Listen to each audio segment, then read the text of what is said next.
look, if you're watching this, thank you. Also, please be sure to like the video, subscribe to the channel. All right, so I'm back for another review of Love During Lockup, Indecent Proposal, Season 5, Episode 52.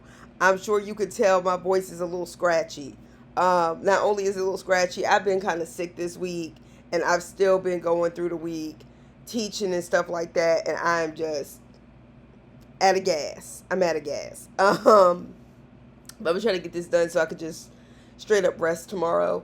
Also, something I was going to say. And I had to go to the dentist today to get these cavities filled. So I'm just now getting feeling back in my jaw. So anyway, I told you it's been a mess. Anyway, all right.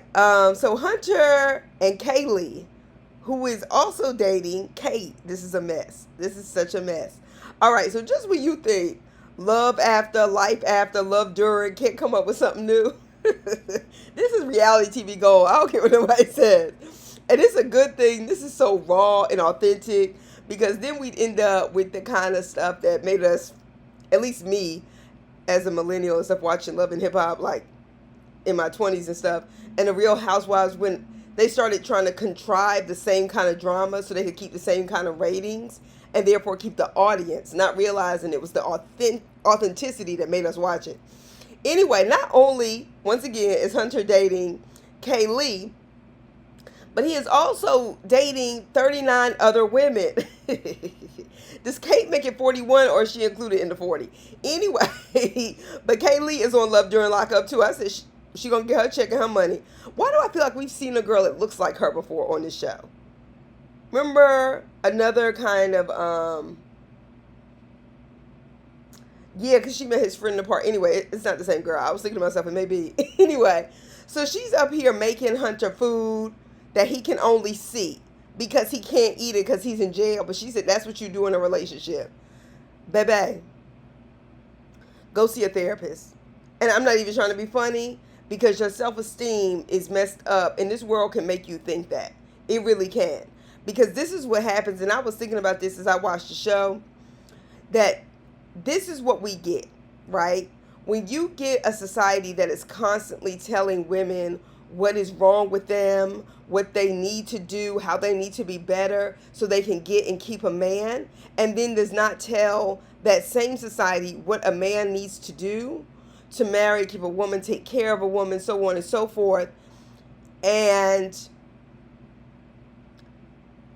women get desperate because they feel like something is wrong with them, that they'll put up with anything like this shit. That's how you get into these sort of situations. That's how you end up bringing your kid around a former convict when it's not their father, because you just want a man in that house so bad. Everything don't need to add a man and stir. They don't. And we've seen how step parents work out. Seriously. There's some really good ones. But we hear those stories. And oftentimes the bad step parent is usually the father. I'm just saying. Anyway. So she made him this stew. That is so stupid.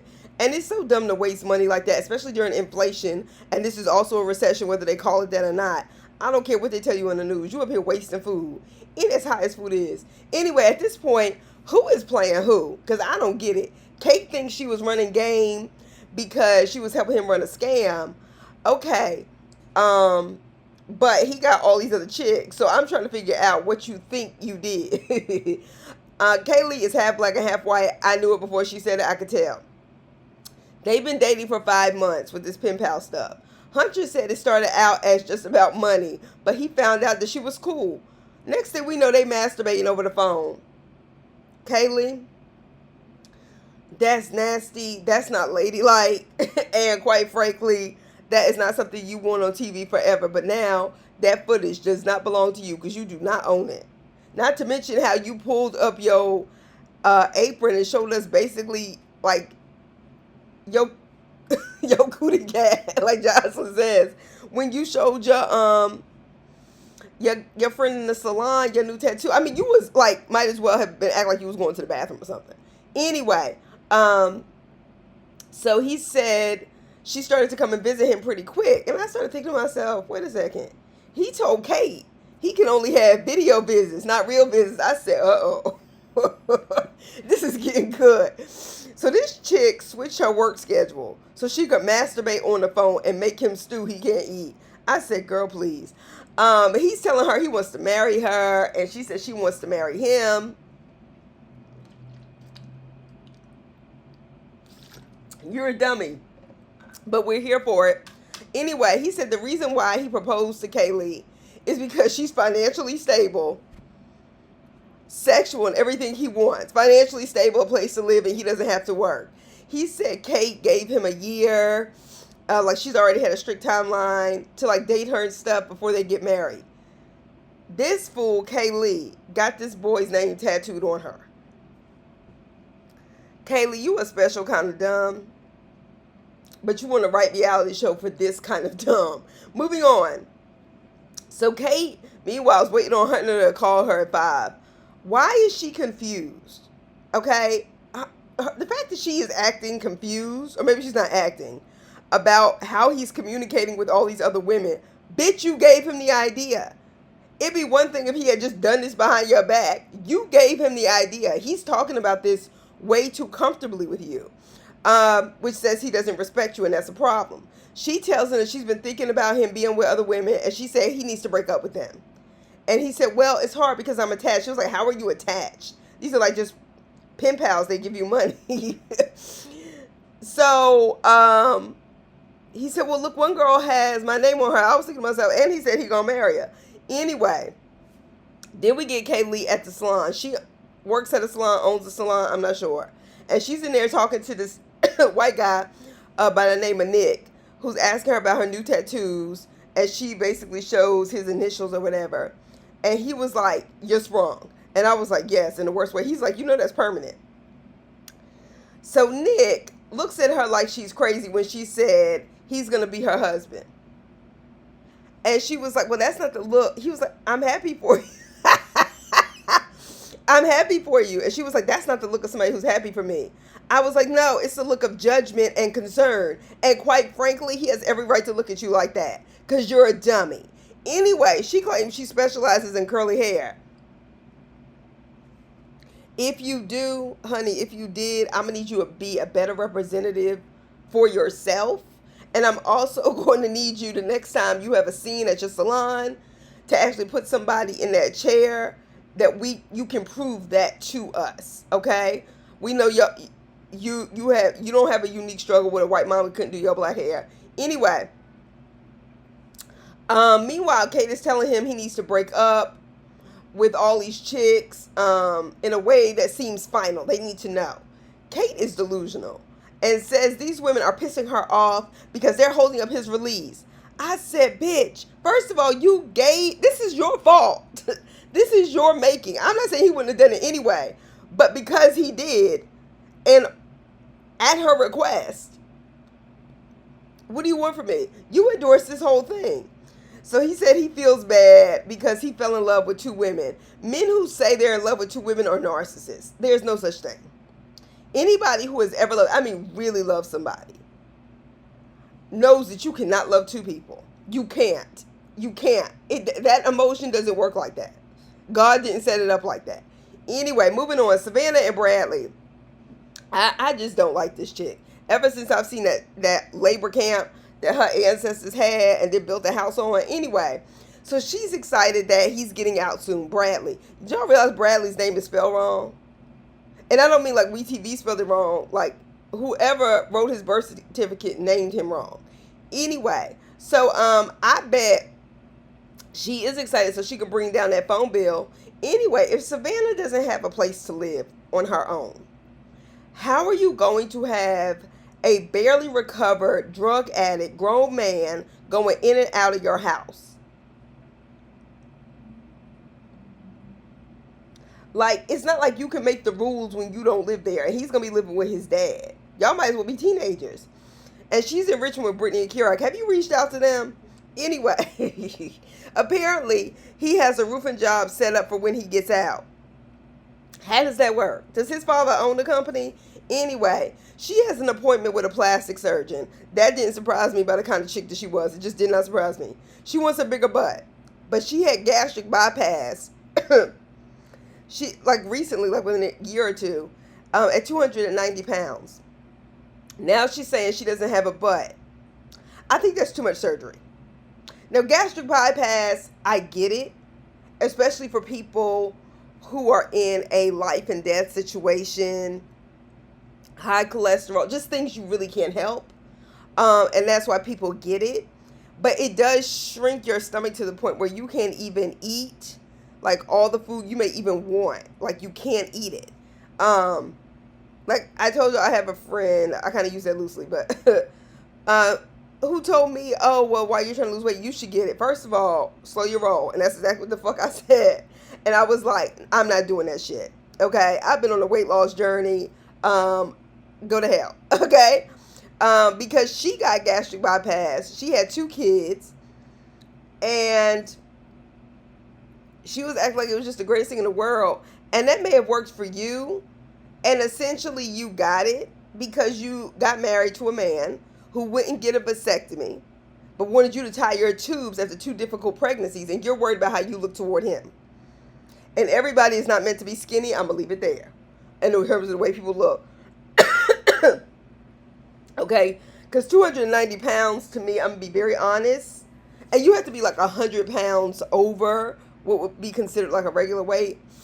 But my thing is, and I'm not going to even get into it. I'm not going to get into it. I'm not going to slide because you can say something.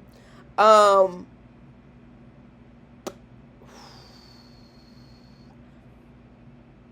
let nobody tell you that you need to do that. Because I didn't think 290 pounds, if I'm being honest, was heavy enough for her to even get that. But whatever. I'm not worried about her. How is Bradley going to pay for a BBL?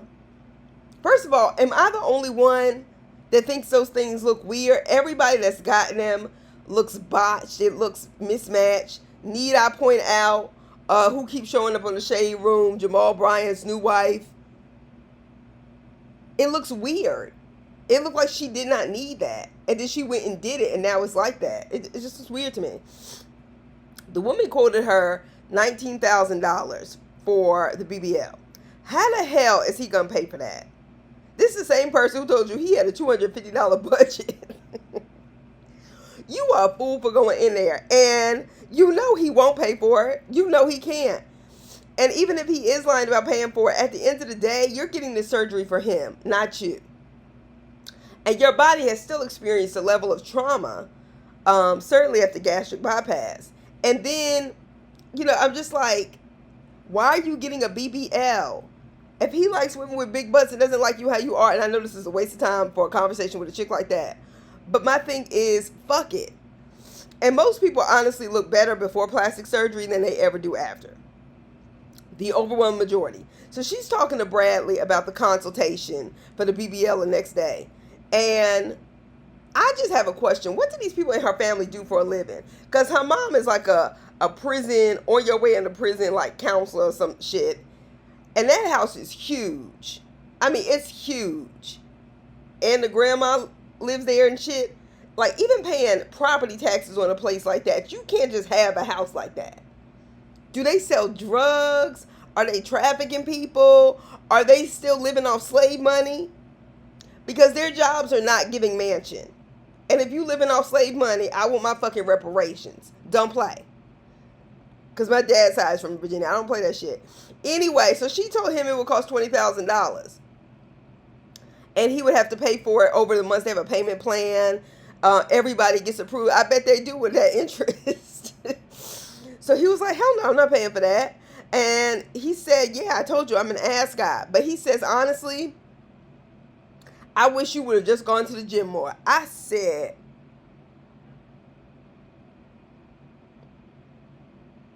the woman in me wants to say, fuck you, run from him. And the person with intellect wants to tell me to tell you, fuck him, run from him.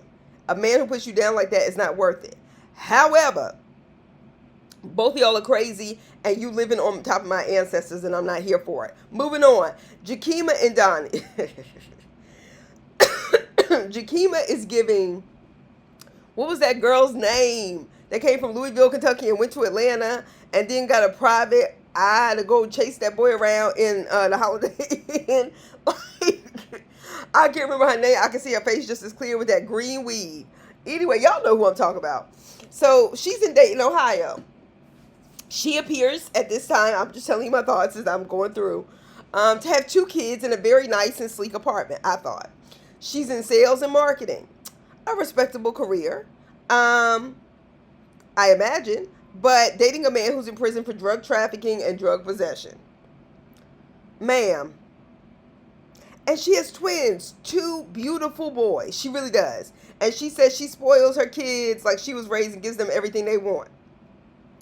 The first thing I thought is those kind of boys will grow up and will not take responsibility for anything they do, and that is a very horrible way to raise kids.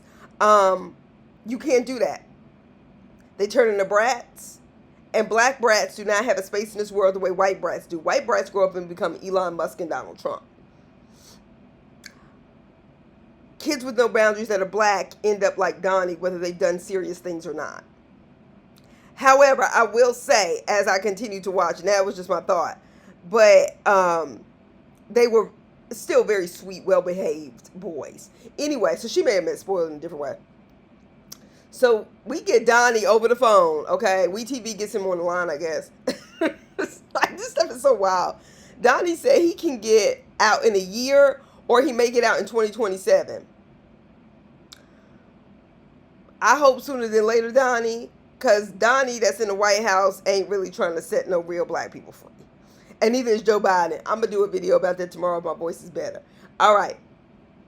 So, she has moved from Texas to Dayton, and he paid for it.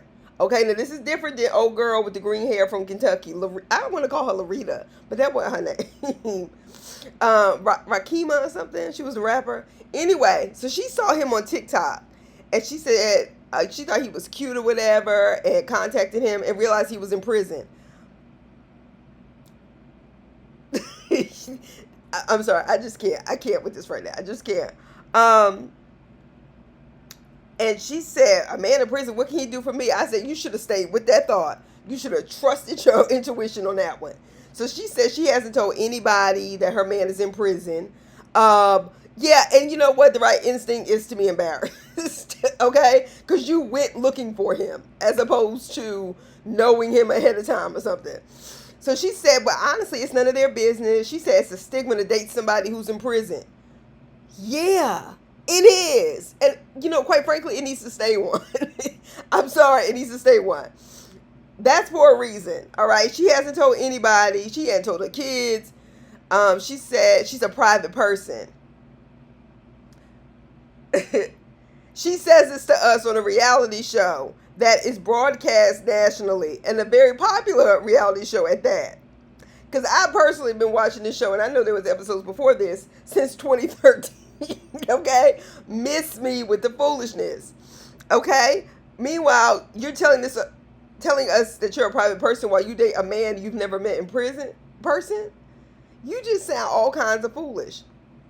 Anyway, so she was talking to her father over the phone and saying she hasn't spoken to him in a day or two, and he was like, well, where's he at? And her father was like, well, is he in the military? She said, because he asked that, she said yes. So then she tells her father that he's in Hawaii.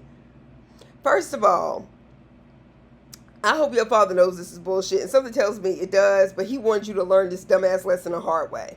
Number one, if you know anything about how the military works, if he's in Hawaii, he's stationed there. People can go back and forth and get leave from home, but why would he be in Hawaii if that's not his main station? And then have you move to Ohio? That didn't make no damn sense to me. Please stop telling people that dumbass story. And then she sits her sons down to tell them that her boyfriend Donnie is in prison. She couldn't explain to them why they were moving in the first place. They were clearly getting ready to go back to school, start school in a completely new state where you don't have family, so you can go back and visit your boyfriend in prison, in a state you're not even from.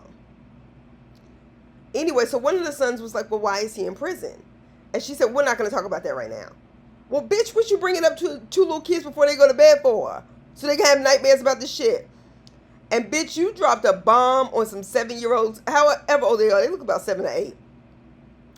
Then she asked them how they felt, and one of them said, I feel sad. And she was like, why do you feel sad? He said, because some people die there, because they fight in there. And that just kind of like, it just made me sad. Um, because you've been keeping this from them, and then this is the person you want to bring around your children once he's out. Your very young, impressionable black boys, and you want to take them to the prison to visit your boyfriend. And you want this to be the model. So they are supposed to aspire to think that this is some place to be and acceptable to be. Unacceptable. Unacceptable. So anyway,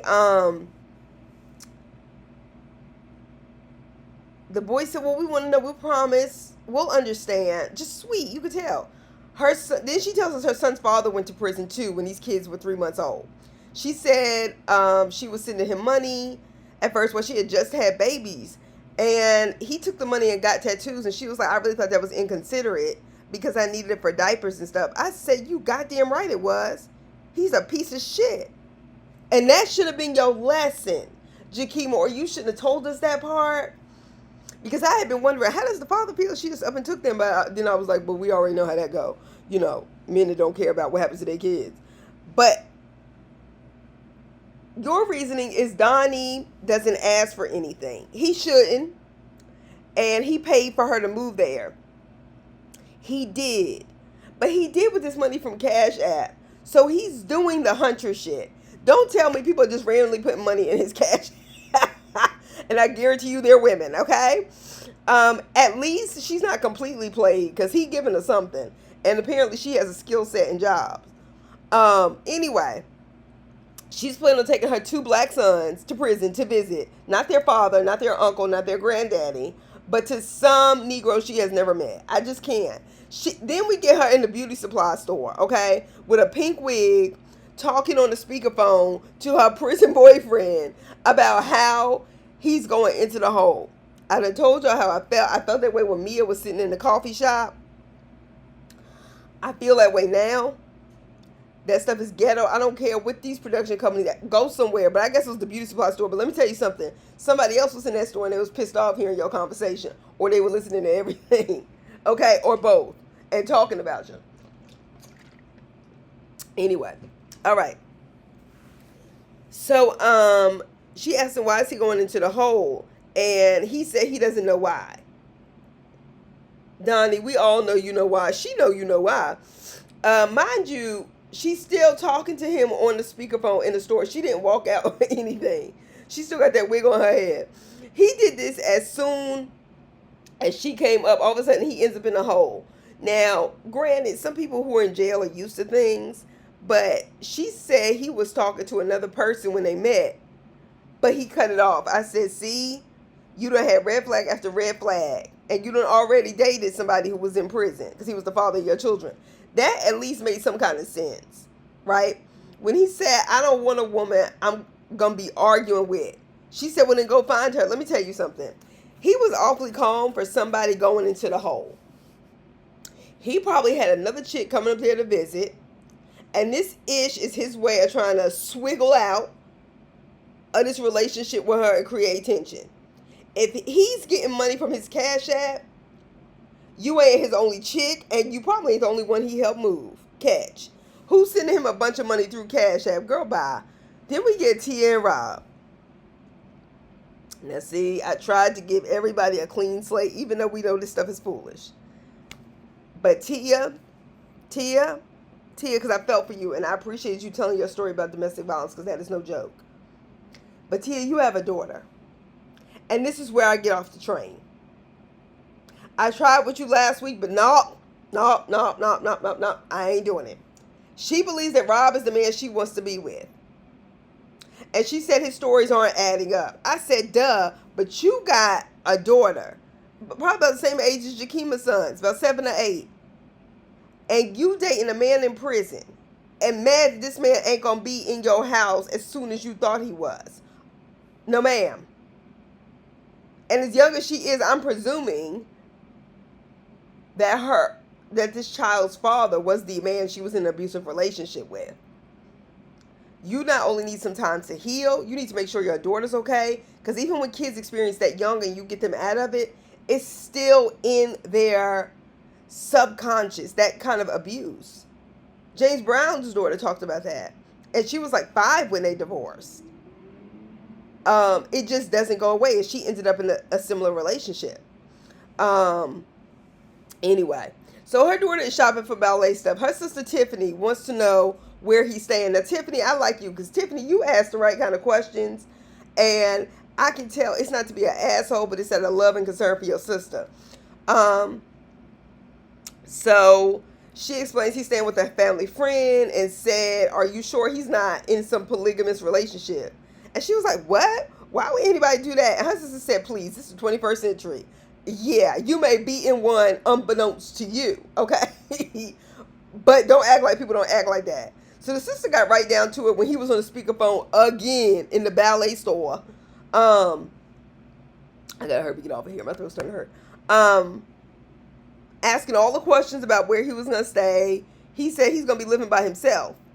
Him and his sister have 2 different stories. Okay, your sister done fucked up and told too much about where he's staying and all this other stuff. And he's like, you don't trust me? I was like, I hope she doesn't. Meanwhile, she looks like she wants to cry in front of her daughter while she's practicing ballet stuff. That already tells me this man is bringing too much stress in your life. So anyway, we get her back at her apartment. She made her daughter lunch. She asked her sister if she wanted some chicken nuggets. Her sister looked at her like she was crazy and was like, I am not 6 years old. And I was thinking to myself, it was polite of her to ask. And then that little girl picked up them chicken nuggets and I said, did you microwave them or did you just forget to cut the oven on? Anyway, so she asked her daughter Nyla what she thinks about Rob. And the little girl said she loves him. Kind of reminds us of that light-skinned chick that was in Iowa. I forget these people's names, but remember, she kept having her daughter talking to that ninja who wasn't ever getting out of jail. Anyway, and had the ex-prisoner as their paralegal. This stuff is so wild. It's wild. Anyway, so the daughter says because he's always nice to her over the phone, though. All right, she's a kid. She's supposed to think that. I would deal with you differently, Tia, if you didn't have a daughter. Now I can't defend it. So Rob calls her and says, look, things were chaotic in the jail. I know I was supposed to call you earlier. They had one of those shutdowns when they go through all their stuff, dogs and stuff, so he couldn't call her. I have definitely known and know, unfortunately, people who have been incarcerated and are incarcerated. That happens, okay? So he brought up the situation, and he said he plans to be in that place. He brought back up the housing situation. He said, look, I know we got into it or whatever. He said, but I plan to be in this place 3 to 6 months. And I was like, didn't he say 1 month? And that's just me. So she brings up, she was like, you're saying 3 to 6 months now. And he was like, well, I need time to find another place. Now, see, you should have said that first. And I was with Tia because you should have given the longer date. So anything sooner would have felt like reassurance to her. And we all know you're lying, Rob. We all know you're lying. But nevertheless, he was like, I'm going to be there by myself and all this other shit because she's sublet. She's going to visit her mother. But it's my friend's girl, my brother's girl. And I was just like, now people do crazy stuff going in and out of the house. But for me, a probation address and leaving somebody there on their own, you subletting that, miss me with the bullshit. Just misses, Rob. Just misses. All right? Because 3 to 6 months did make sense on how to find a new place. So anyway, she starts going off.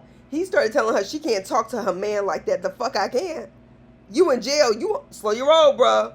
Even if we were face to face, you don't get to do the rah-rah stuff with me.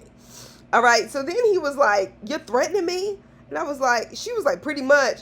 Now, what does a threat mean over the phone in her yard? As a woman who's like, what, 5'4", and you like over 6 feet? Shut the hell up. Anyway, and then he wants to boss up from jail and says, you need to watch your epic attitude. She was like, who you cussing at? I said, girl, that was my question too. So she then proceeds to say, since you like birds and you want to F with birds, I'll leave you out here with the birds. And threw her phone down in that good mulch in front of her. I said, baby, where is Michael when you need him? He would have got her together about throwing that phone and break. That was stupid. I'd be damn about messing my phone for somebody in jail. Just hang up on his sorry ass. Anyway, that's all I got. Please be sure, to comment, like the video, subscribe to the channel, and I'll talk to y'all soon enough. All right. Bye-bye.